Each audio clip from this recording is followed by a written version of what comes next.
Welcome back to Stat 7 Sports. This is Contain Kunas. We're back with top 5 position rankings of the 2020 draft coming up. Now going on to the big boys with the offensive line, starting off with Alabama right tackle Jedrick Wills.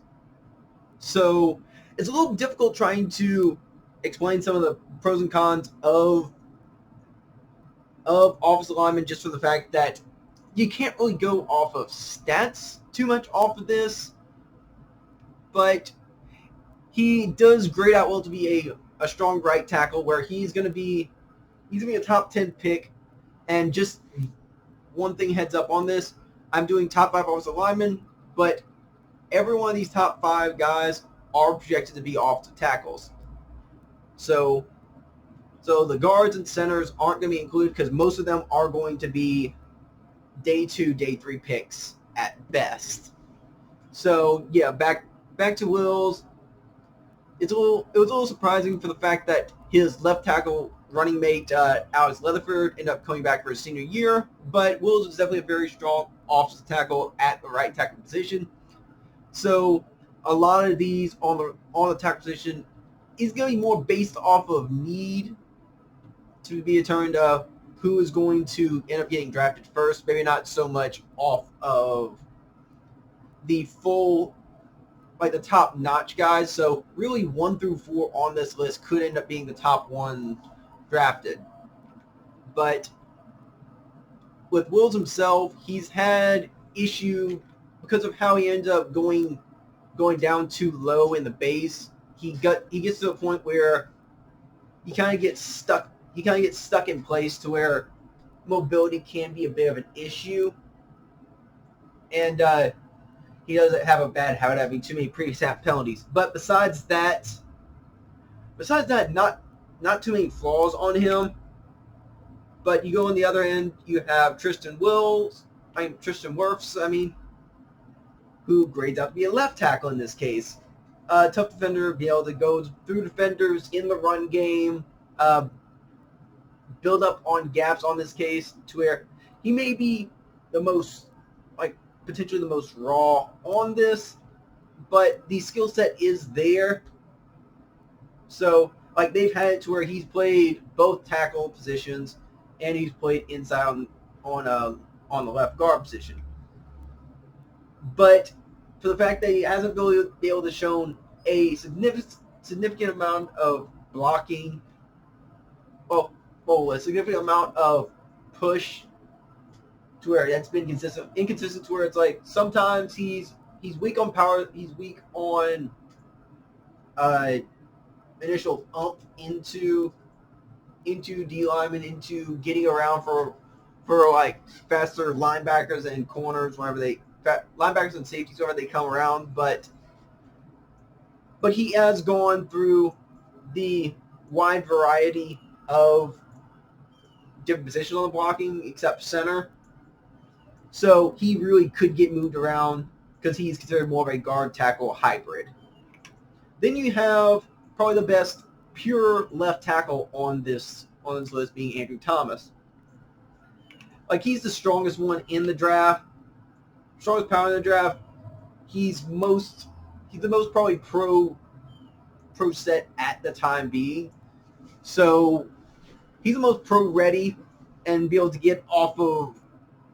work through a bunch of different pass rush techniques that other defenders outside of the edge rushers and the some of the random D linemen that go to the outside, just being able to push them outside of their planned techniques. But it does get him, especially when he tries to overextend himself, it does get him a bit out of position. And not the best ideally for a screen game, and just being able to get him out in space. He has a bit of habit of being able of just missing in elongated areas. Then you go on to kind of the one you've ended up hearing kind of the most wide variety of these top 5 being Mekhi Becton out of Louisville. Some of them put him as high as the 6th overall pick. Some of them put him all the way down to the latter half of the first round. But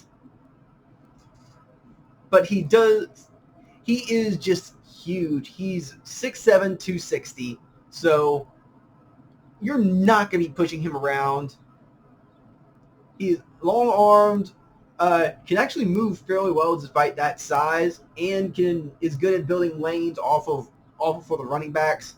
And he's also a natural left tackle. So even though with all that, can he really end up keeping up with that weight?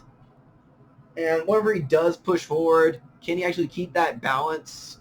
And while he does have mobility going from side to side, being able to deal with defenders coming off the edge, can he, like, yes, he's going to be like a high blocker at times because it's more difficult because it's framed to end up going low with the lower part of his body.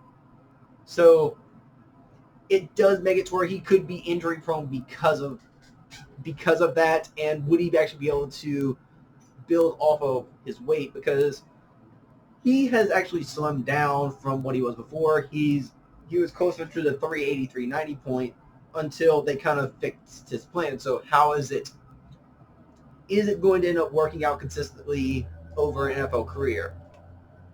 And then the fifth pick on this of the offensive tackle is Josh Jones, which most people are projecting him at the lower part of the first round.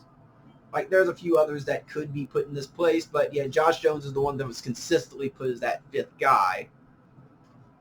Now, he is one where it's like he's going against kind of the lesser competition than all of these because Louisville's ACC, and then you have Thomas and Wills being SEC, and then you have Wirfs being Big Ten. So Houston being a Conference USA team, so it's a little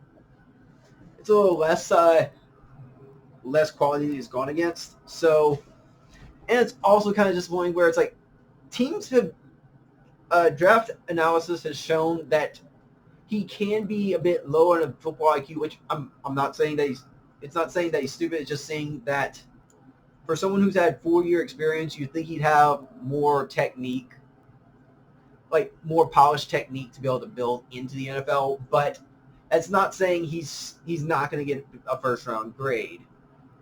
He can move with his size. He can keep runners pass rushers on the edge to where they just make a strong base of a pocket for whichever quarterback would end up being around.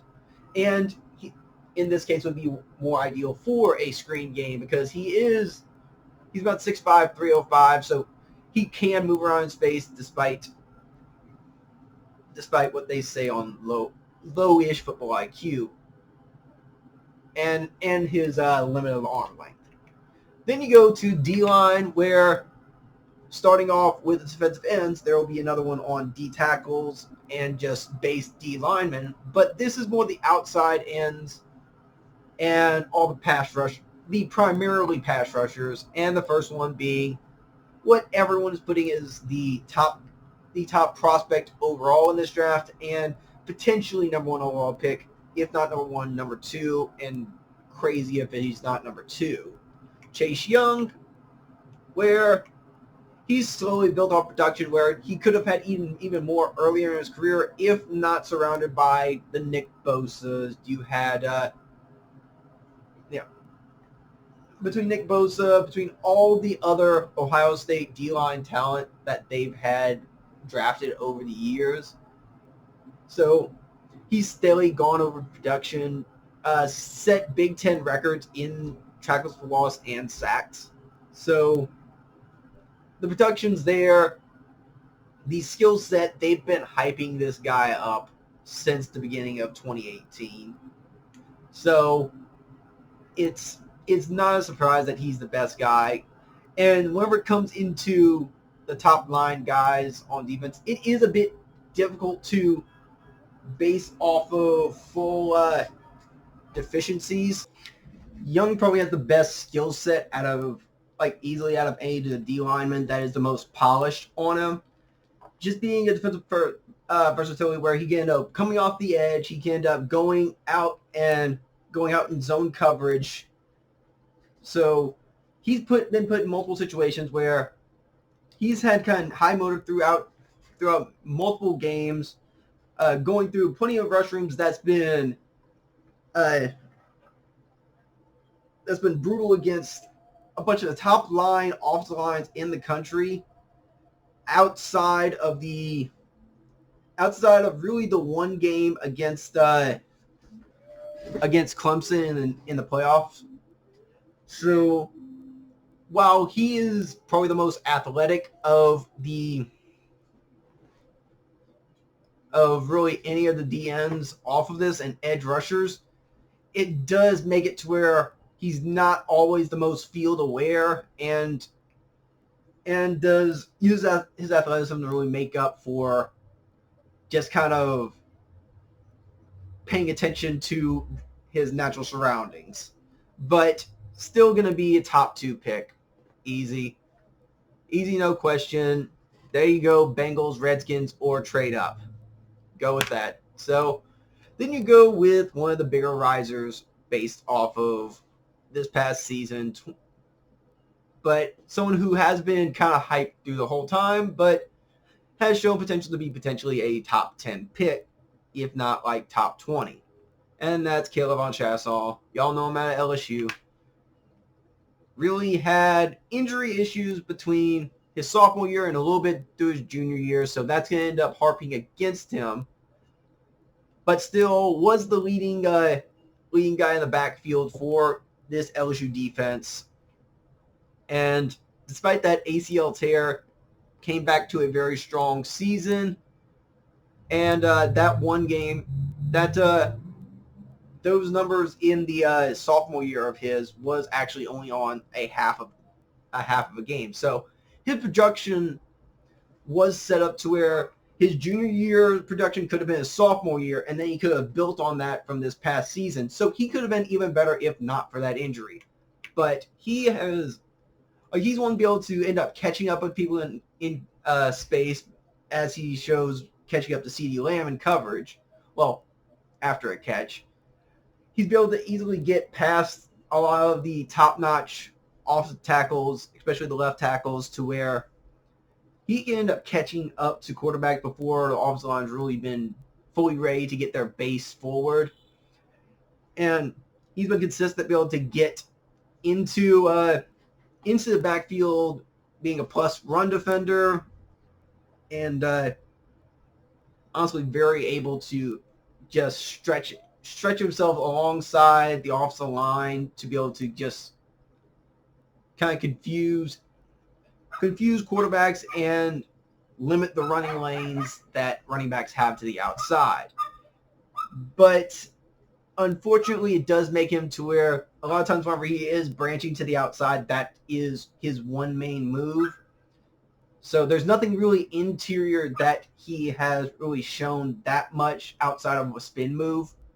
And whenever he's going against guys who are stronger at the point of attack, it does push him off his spot to where it's going to end up basically taking him out of a play. And if someone can able to do that consistently, his production is going to end up going down for that entirety period of time.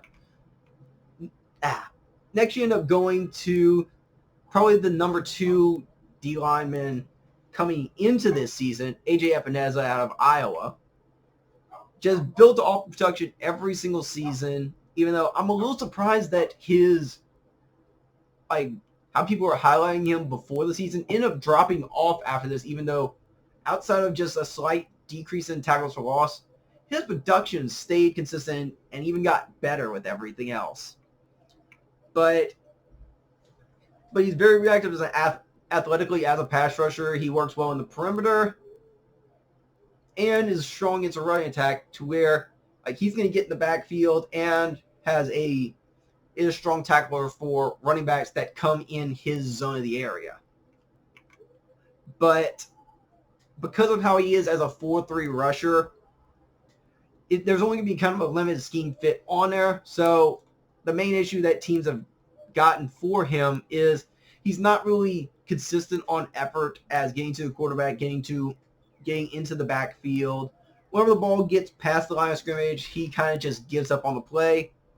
And it does make it to where he has to have his hand in the dirt to where whenever he does go after, go for pressure. He's not one that can end up stand up, as you've seen in some defensive linemen where you may have the entire D-line standing up, being able to try and confuse quarterbacks, try to get in their heads. So there's not going to be the mental side of the game he's going to be able to use to affect quarterbacks. But still likely going to be a late first round pick. Then going up to next to Penn State with Yetur Gross-Matos,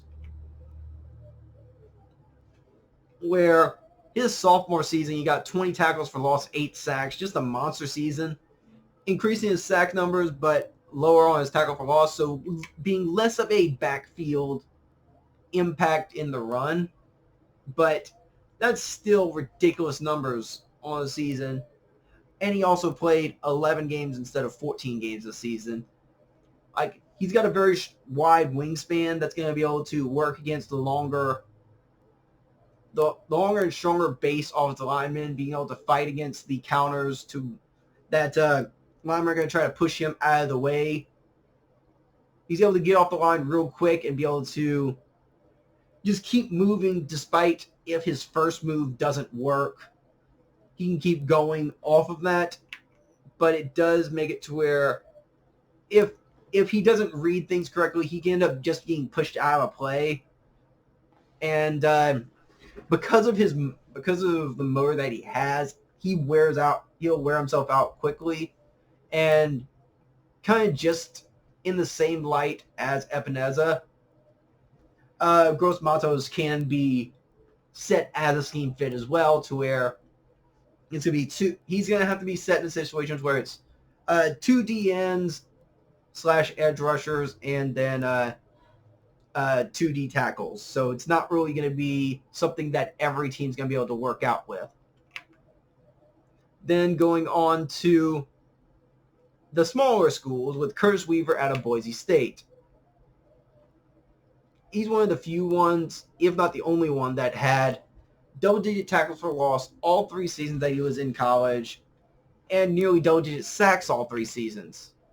Chase Young can't even say that. But he's one that's able to rush. He's an edge rusher that can also go back into coverage, as Boise State kind of put him into multiple different packages, being able to move both directions into the backfield and out in coverage very well. And because of his long arms on that, he's able to actually go and give a large tackle radius, where it's like if he's in coverage, or if there's any set of space around him, he can end up kind of closing pretty quickly on it.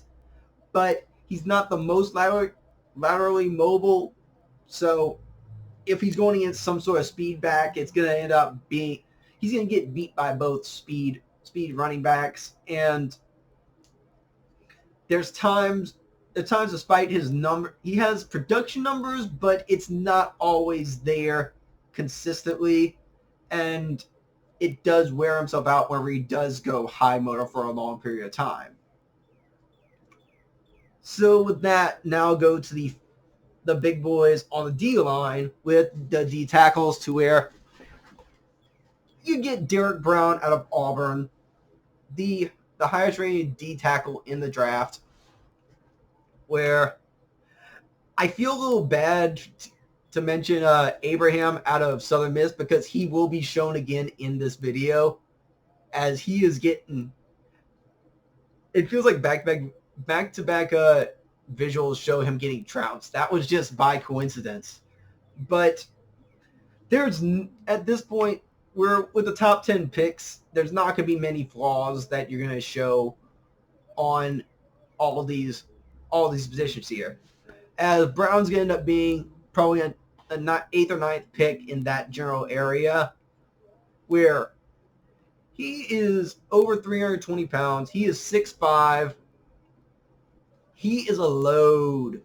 He's one of the strongest people in this draft. And they have put him as a 1 technique, 3 technique, 5 technique on the edge. So, like, Auburn was known to have one of, if not the best D-line in the country last year, and Brown is the biggest and most productive of those guys. So he is strong enough to end up pushing through centers, guards. He has pass rush moves to be able to get around tackles or go inside, and teams had to end up scheming around him to be able to double team him, and sometimes that didn't even work. Whenever his best tape really was against LSU, whenever really nobody had success against him. But because of that size, it makes it to where if he's moving in one direction and they go around him, he's basically taken out of the play for that frame. But that's just because of his size, and that's what someone with his girth is going to have to expect. So outside of that, there's not much to complain about on Brown. And really, he could get even better, which is the scariest part. Then stay in the SEC, you get Javon Kinlaw out of South Carolina. Production not as prevalent, but still great first step. Very strong pass rush as a nose tackle and a two-gapper, basically going in between. If he has to go in between a tackle and the guard or a guard and a center, like he's very good at pushing himself through, getting those power rushes and being able to move himself around within the D-line. So the problem is like it only goes on for short periods of time. There's times where he misdiagnoses the play to where if he could read run play and then they're just throwing over the top on him. And after he ended up making that little first push on it, he kind of backs off on some of the power that he brings down. And it does make it to where because he goes for that initial push, he's not one that's going to be able to work that well laterally. It's more of a straight line rush. Now, as I was saying earlier, we go to Neville Gallimore out of Oklahoma, also trying to take out Abraham of Southern Miss. And it's also with another SEC team with Raekwon Davis. So the one knock on Davis is the fact that after his sophomore year going down, sophomore to junior to senior year, his production increased every year. He is a massive load to deal with, though. After having 69 sacks in his sophomore year, 10 tackles for loss, 8.5 sacks, production dips from 55 and 5.5 to 47 and 3. So it's like you wonder if the SEC load is getting to him or if people have started to figure him out through extra experience. But from seeing the tape, he is like he's 6'7", he's huge. He'll take up a large amount of space. He can actually move pretty well for someone his size and be able to work very quick in an initial boost, but not something that's going to work. That's not going to work throughout multiple plays. So he's like first three being through the SEC. That's what they're really known for, being strong in the trenches. Where every school, like all the big time programs, have some sort of skill positions, but they have quality in the skill positions. SEC shows, especially through the years, especially the past decade and in this draft, that a lot of the ones that they can end up building themselves on separation from other conferences is up front on both sides of the ball. Then finally going outside the SEC, we go to, as I said earlier, Neville Gallimore, which seems surprising because he's from Oklahoma and he's on defense and he's not Kenneth Murray. But Neville Gallimore really having his freshman and junior being more productive, even though his senior year he was more productive out of the backfield. So as much as people's hype against Oklahoma as a defense, they still have skilled players. They still have some really quality players on the team, but it may just not be ones that are a full team scheme fit to make them look better. So Gallimore is a twitchy first step, so he can end up getting around inside, and like he's not going to give up on plays. He's going to be competitive throughout games. It does make it to where like he's not the most dynamic, but he does scheme fit in ones that have gap schemes to where if he has to go in between, as I said earlier, in between guard center and guard tackles. Like he doesn't have the longest arms, which is a factor a lot of times for those interior linemen on both sides of the ball. Some other positions that's not as much of a factor. And there's times where it's like if he doesn't recognize, or he may miss out on a recognizing run, and they can end up catching him by surprise. So this is the point where like this is not going to be a first day pick. This may not even be a second day pick. He'll probably be, my guess, a third round pick. But it's going to be a value. He'll be a value pick for someone who actually he fits a scheme on. Then for the last one on this video, we go back to the SEC with Justin Madubuike,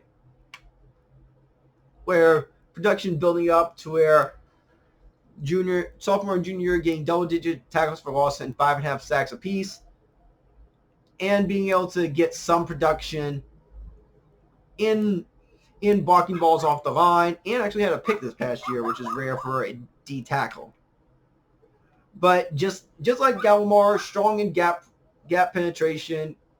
He's got strong burst on passing downs to where getting 5.5 sacks as a D tackle is very good. So he's good at getting into the backfield in that in passing downs. And he is like he may be a little bit undersized for a D tackle, but he's able to end up moving through open space, and despite a little undersized, he can work all around the D line as an end or a tackle, or he's not one that's going to be set as a scheme fit. But just like Gallimore, short arms make it to where longer offensive linemen are going to end up being able to push him around, and it's at a point where some of his effort on plays, some plays he's going to end up knocking out of the park to where it's like, oh, he's a sure early day pick, but other times it's like he could be considered like a 5th, 6th round pick. But he's going to probably be somewhere in the middle, maybe a little bit higher than Gallimore, because he's going to end up working out more for every team and more than just a scheme fit. But that's being done with the big boys. So next we'll be up on the linebackers and the and everyone in coverage. So all the defensive backs, that will be on our next video. But thank y'all for watching this one. This is like I'm losing track of how many that I've done.